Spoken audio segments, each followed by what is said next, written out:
Hello everyone, this is your Sahu sir. Yet and again, today I have brought a new topic, and today's topic which I am going to discuss with you, that is market. In the same way, classifications of market. So this is the topic which we are going to discuss with you. So first we should know the meaning of market.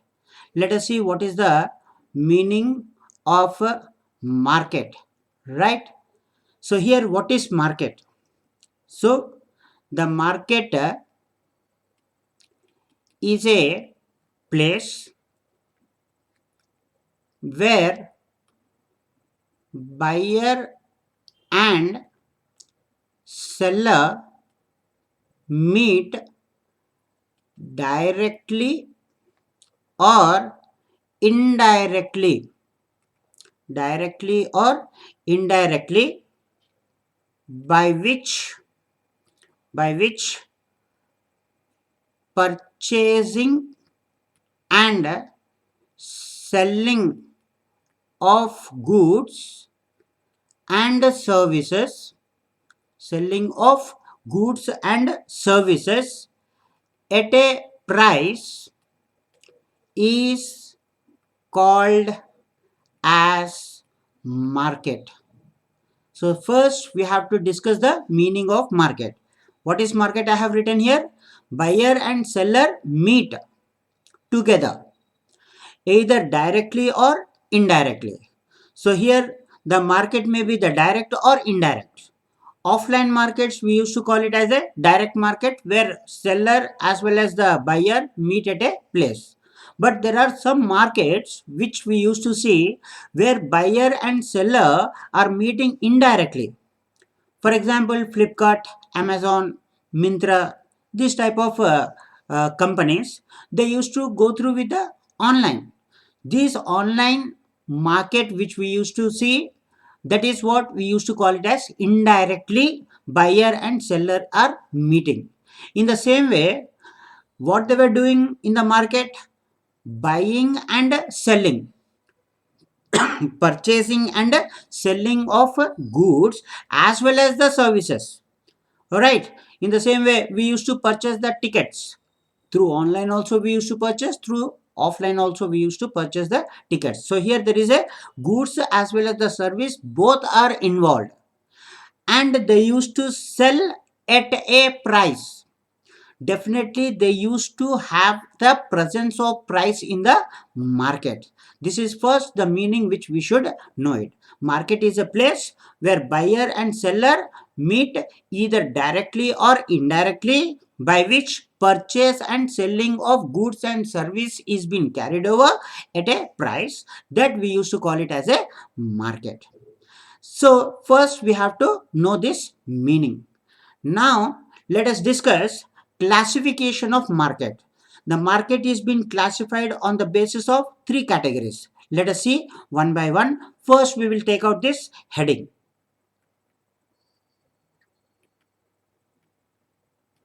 Classification of a market. Right? What are the categories? Let us see. Under that, number one,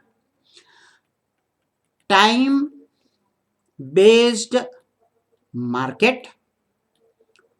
Number two, area based market. Number three, that is competition based market. So these are the three classifications which we used to see it, right? So let us discuss one by one about this topic. Under that, number one, we will see time based market. So the market is on the basis of time. Again, this has been subdivided into various types. Under that, number A, we used to call it as very short period market, or this is also called as market period. This is also called as market period. It has two names, whether we can call it as very short period or market period. What happens in this type of market? Let us see. Actually, this type of market exists for one day.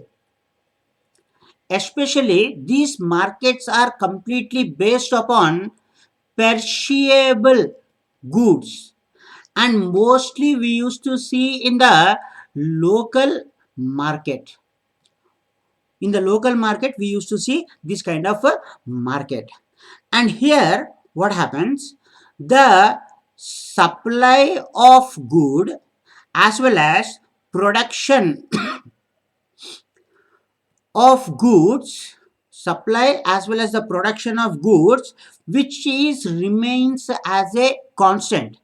There is no increase in supply, there is no production in supply, because it is one day only, na.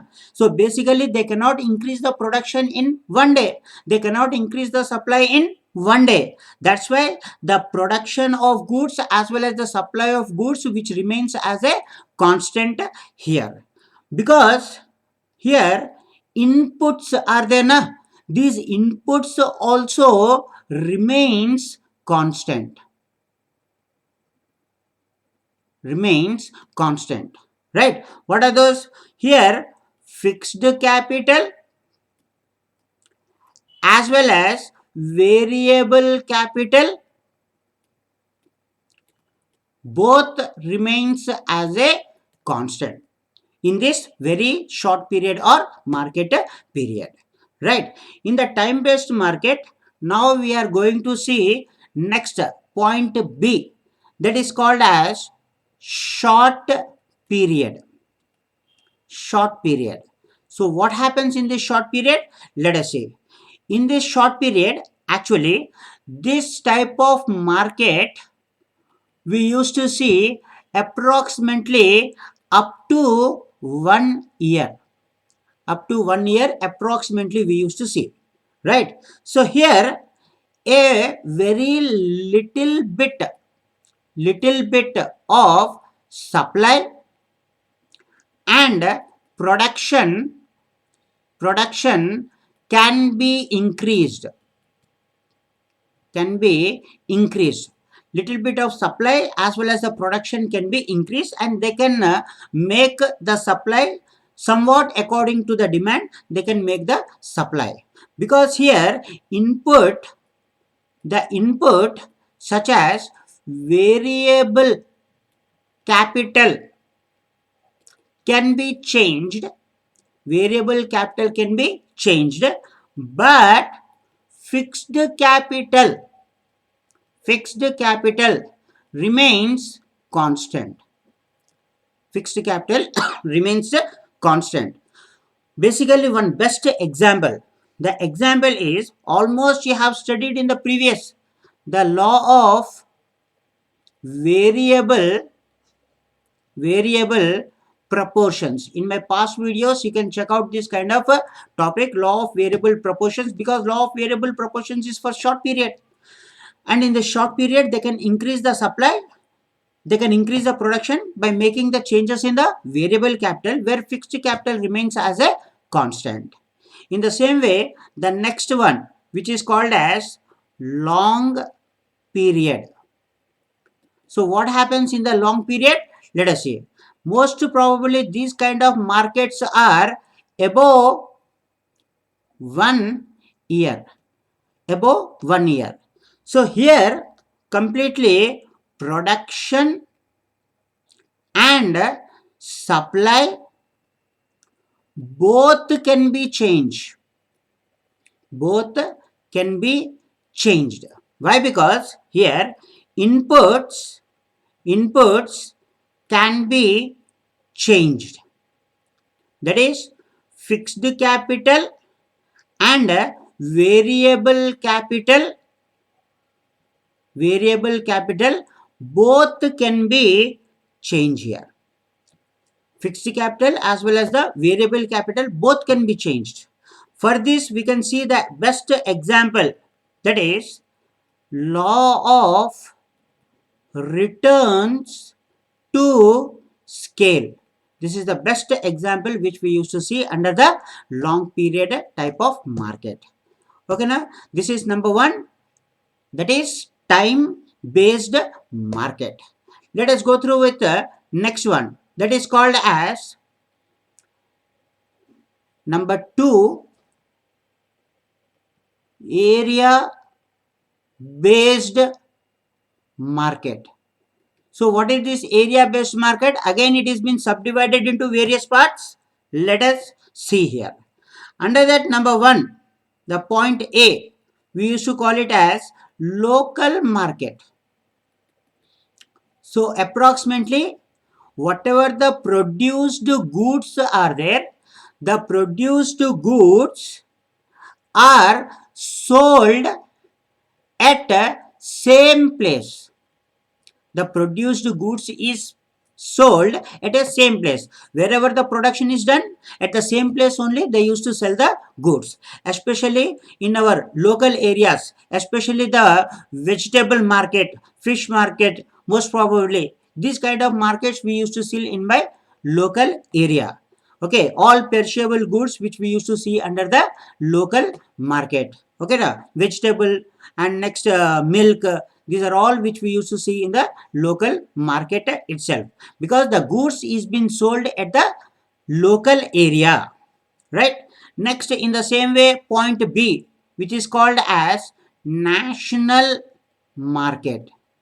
So what is this national market? Let us say, so national market where the goods are sold all over the country, all over the country. So in the country, each and every corner they used to sell the goods. That is what we used to call it as a national market. Especially we used to see the durable goods. All durable goods is being sold all over the country. In the same way, number C, that is called as international market. So here in the name itself it is suggesting, what is it? The goods which are sold now all over the world. When the goods are being sold all over the world, then we used to call it as a international market. Many international brands which we used to see in our areas, right? So they were selling those goods all over the world. iPhone, Xiaomi, in the same way Sony, LG, Samsung, these are all the goods which is being sold all over the world. So this is what we used to call it as a area based market. Okay, next number 3, which we used to see it, and the number 3 we used to call it as competition based market, right? So what is this competition based market? Let us see. So here number 1, we have perfect competition or market. Let us see this. So perfect competition or market, what is it? So in this market we used to see large number of buyers as well as the sellers. There will be the large number of buyers as well as large number of sellers selling homogeneous goods, right? What is this homogeneous goods? Identical good or same good they used to sell in this type of market. Okay, now identical good, same shape, size, color, quality, quantity which we used to see, those are all called it as a homogeneous goods, right? Large number of buyers and sellers selling homogeneous goods, right? And the price is decided the price is decided by market on the basis of demand and supply. On the basis of demand and supply. Here producer don't decide the price, buyer also don't decide the price. Who decide the price here? Market decides the price on the basis of demand as well as the supply. The next topic I will discuss perfectly by taking the perfect competition and price determination. In the coming days I will upload this topic also, right? Next, number B, that is called as imperfect competition. So what is this imperfect competition? Let us see. So here what happens? Large number of buyers, but small number of sellers selling heterogeneous goods. What is this heterogeneous goods? These are called it as a product differentiation. Okay, na? Same good, but there is a different products are being available. Same good with a different brands. Same good with a different color. Same good with a different size. Right? So they used to sell it the same good with a product different from one company to the another company. For example, you take the soap, Santur, next Patanjali, or next Lux, or next Synthol, whatever you take the soaps, all the works they used to do the same, but shape, size, color is different from one company to the another company, right? So those different product is called as the heterogeneous goods.